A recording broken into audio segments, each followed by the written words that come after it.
I'm Heath Lambert, and you're listening to Marked by Grace, a podcast applying the grace of Jesus to all of life.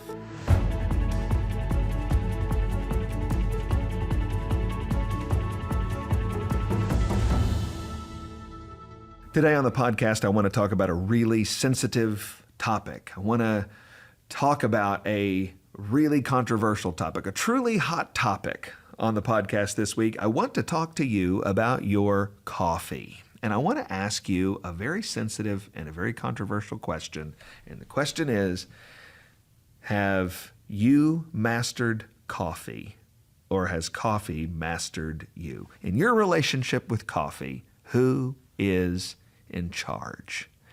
I want to talk to you about that this week, and I want to talk to you about it by telling you a story. So many of you will know about this problem that I have in my brain with these nerves that are damaged. Some blood vessels in my brain dislocated and rested on a nerve in my brain and began to do damage to those nerves, which began to cause problems with movement on the right side of my body. And it's been years of treatment and surgeries and everything else. And the problem is not as bad as it once was, but it's not as good as it was before I started having a problem. And we're trying to figure all that out. The spasms and the tension, it causes discomfort and headaches, and it makes my face look funny a lot of the time, and all sorts of things.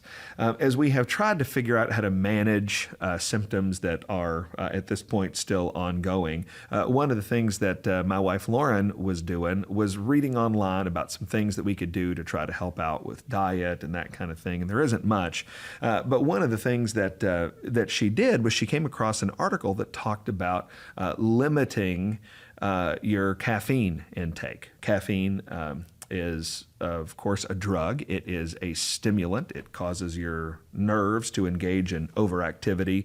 And these spasms that I have are overactive nerves and overactive nerve in my brain. And so some people are recommending that, hey, if you can reduce your caffeine intake, it can help.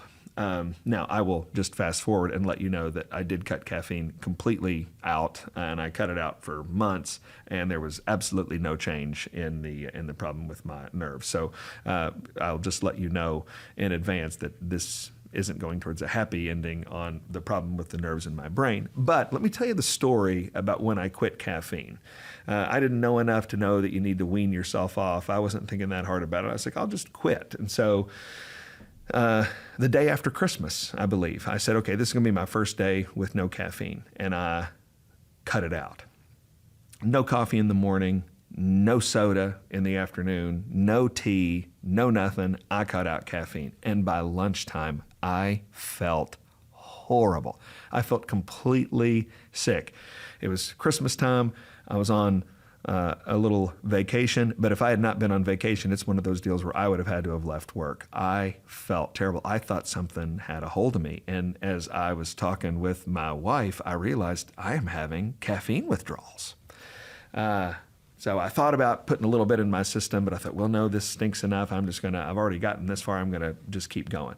Next day, no caffeine. I didn't start feeling bad at lunch. I started feeling bad later in the afternoon. Felt terrible the rest of the day. Woke up the next morning, felt better.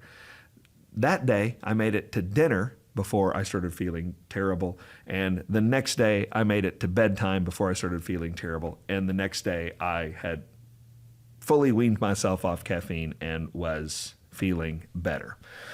And here is what I realized as I went through that process. Again, it didn't help me with my nerves, but it helped me see something about my heart. And I realized that caffeine had mastered me.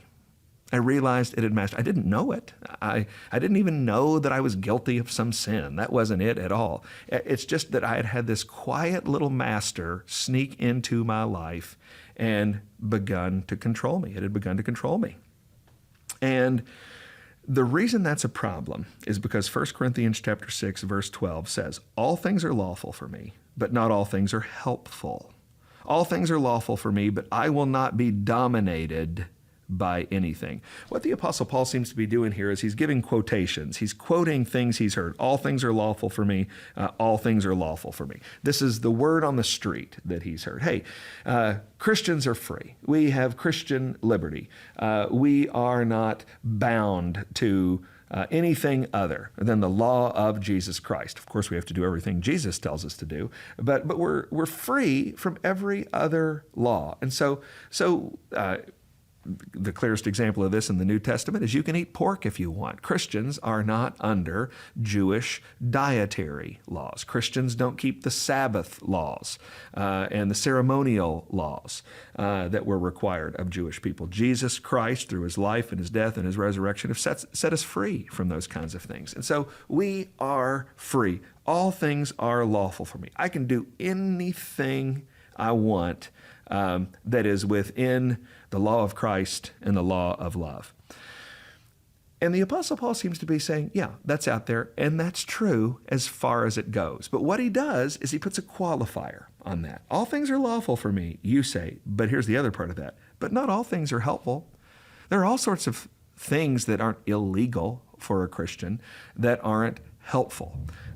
It's not a sin for you to stay up past 9:30 at night. It's not a sin for you to stay up past 11:30 at night. But if every night you stay up until 4 a.m. and you've got to get up at 6 to go to work, that's not going to be helpful for you. It's not a question of whether it is it's against the law for you as a Christian. It's whether it's helpful. He says, all things are lawful for me, but I will not be dominated by anything. So he's like, yeah, you're free, but there's more to that. You're not allowed to have something in your life that has dominated you. Listen, there's a lot of things that are not unlawful for the Christian, but that can dominate our hearts because our hearts love to be enslaved to things. Our hearts are little servants looking for masters. We love to be enslaved. We love to be dominated. You can be, sexual activity. There's nothing wrong with sexual activity within the bounds of marriage, but you can be dominated by that. It can be a controlling influence in your life. Cookies, cake, pie, ice cream. There's nothing wrong with sweets. There's nothing unlawful about them, but you can be dominated by them. And here is what I found out as we talk about coffee.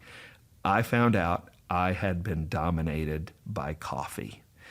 I found out in those 4 days of withdrawals, particularly the first 2, I found out that I can't function without coffee. I had put so much caffeine into my body that when I came off it, I was going through withdrawals like any other drug addict. And I realized I had been dominated. And I realized that I had taken a good gift of God, and through overuse and through lack of thinking about it and just negligence, I had been dominated by it. And I just made the decision that I was not going to be dominated by coffee. And so even though I'm free to drink coffee and I'm free to drink as much coffee as I want, I decided I'm going to be much more sparing in my use of coffee. I don't mean that I cut it out altogether, that I never went back to it. I did come off of it completely until I found out that it was not helping me with my nerves and my brain.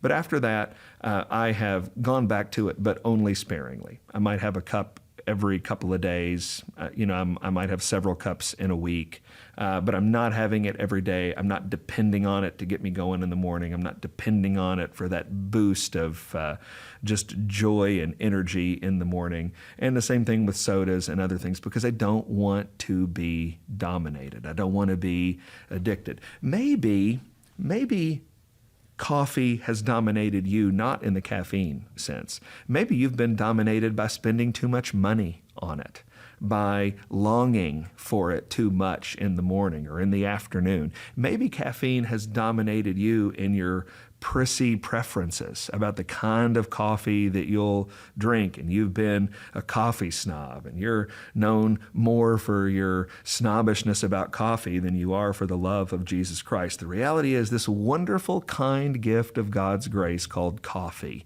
can dominate over us, can master us in many, many ways. It's not about whether it's unlawful. That's not. It's about whether it's helpful. It's about whether you have been dominated. I am not here to judge you. Coffee is a great gift. I hope you receive it with thankfulness if it is a gift you like to enjoy.